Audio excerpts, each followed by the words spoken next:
Chapter 15. Dr. Wainwright pushed away from her terminal in ops and stretched. She was bored with Oliver's data. It was grossly repetitious. Catalog this, catalog that. Not once did Oliver venture out of his established parameters. That was too bad. She hoped to latch on to some irrefutable reason he needed to return to the complex. Jacob Danziger, indeed, Dr. Wainwright thought. After all the hours I spent finding Oliver the perfect place, he chooses Danziger? That child. He probably did it to spite me. If he only knew how grand his purpose. She glanced over at Dr. McAllister. And if only McAllister would finish up what he's doing and go home. The smoke from that ridiculous pipe is nauseating. Still analyzing the data from the diner incident, she asked. Dr. McAllister alternated between staring at the screen and running his fingers across the keyboard. He replied, pausing to light his pipe. He looked at Dr. Wainwright. His expression changed when her words finally made it through his brain. Oh, he said, no, I've finished with that. There wasn't anything out of the ordinary. Everything is perfect. Too perfect, Dr. Wainwright said. She wheeled her chair by him. The view on his monitor kept changing. She asked what it was doing. Oliver's rotating through his optical sensor options without even realizing it. Dr. Wainwright asked, how is it he doesn't know? It's a little something I added to the boys' onboard programs in the beginning, Dr. McAllister replied, puffing on his pipe. Dr. Wainwright waved the smoke away. A small suggestion. They believe everyone can do the same things as them, so they ignore them. He pointed at the monitor with his pipe. Look. The view in the window labeled Oliver's eyes turned a light shade of green as Oliver looked out of the passenger window into a darkened field. Starlight vision, Dr. McAllister said. The view suddenly zoomed in on something moving very quickly across the expanse. It was a rabbit. Now combined with telescopic. He's amazing, isn't he? When the view turned back to Jake, the color of the screen changed to a quick purple flash. It was gone in a millisecond, back to normal. What was that? Bioscan, Dr. McAllister said. It was so fast, Agent Danziger missed it entirely. He crossed his arms. Watch. It will give all of Agent Danziger's vital signs. Oh, joy.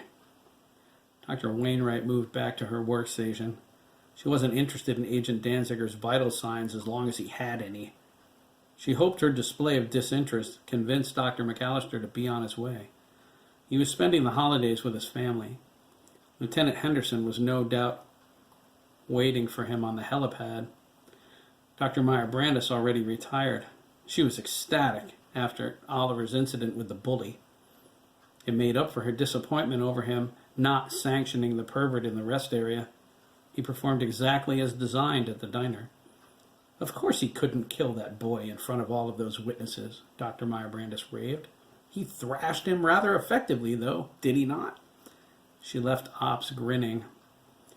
Dr. Wang grunted and followed her. Wang's a genius, you know, Dr. McAllister commented, bringing Dr. Wainwright back into the present.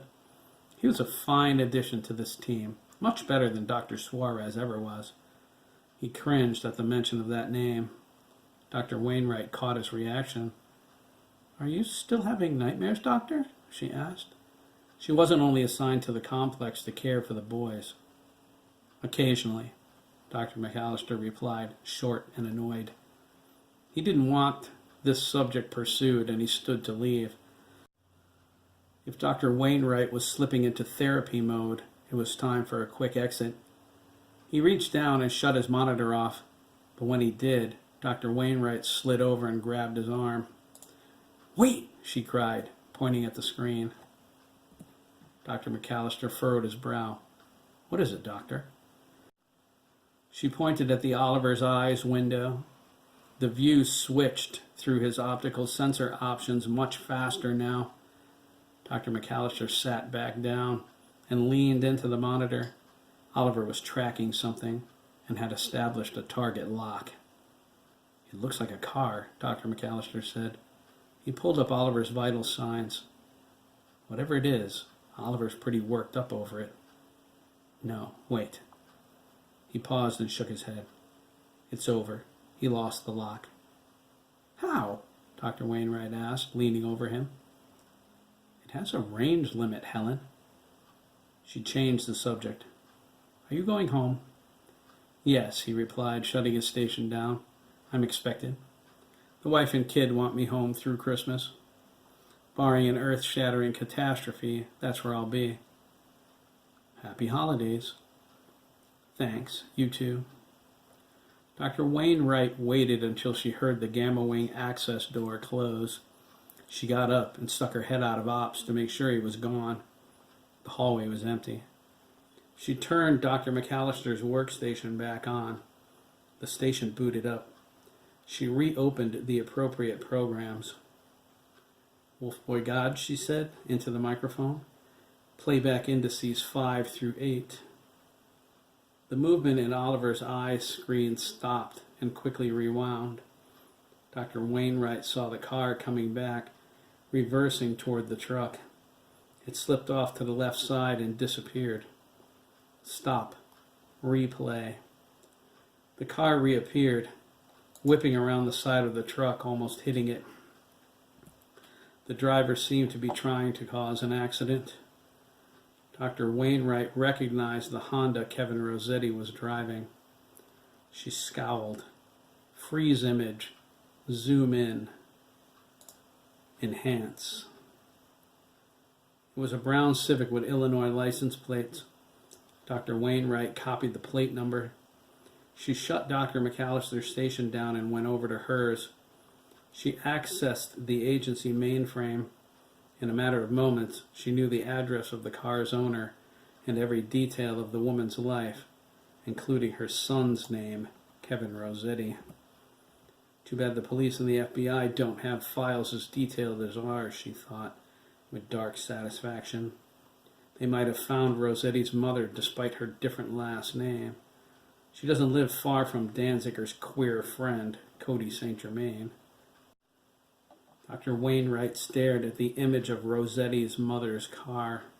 She's protecting him, hiding him. Her lower lip trembled. Can I do this? Do I dare? She covered her mouth with both hands. She was terrified, but she rationalized. A field test was inevitable. I have sanction authority. She closed her eyes. Tom will understand. He knows what I went through. He hates child abusers as much as I. She opened her eyes and glared at the monitor. Yes, Tom will certainly understand. He would do it himself if he were here. Dr. Wainwright said, a quiver in her voice, 12 little boys, you bastard. You will pay for what you've done. She pulled her microphone over. Wolf Boy God, she asked, nervously. It answered with a powerful artificial voice that engulfed her. Wolf Boy God is online. Input sanction protocol for Wolf Boy 1, Dr. Wainwright said, hearing her words as if they came from somewhere far away. Enter authorization code. Dr. Wainwright typed Carlton Brandis on the keyboard, held her finger aloft for a few moments, and then hit enter. Access granted, Dr. Meyer Brandis.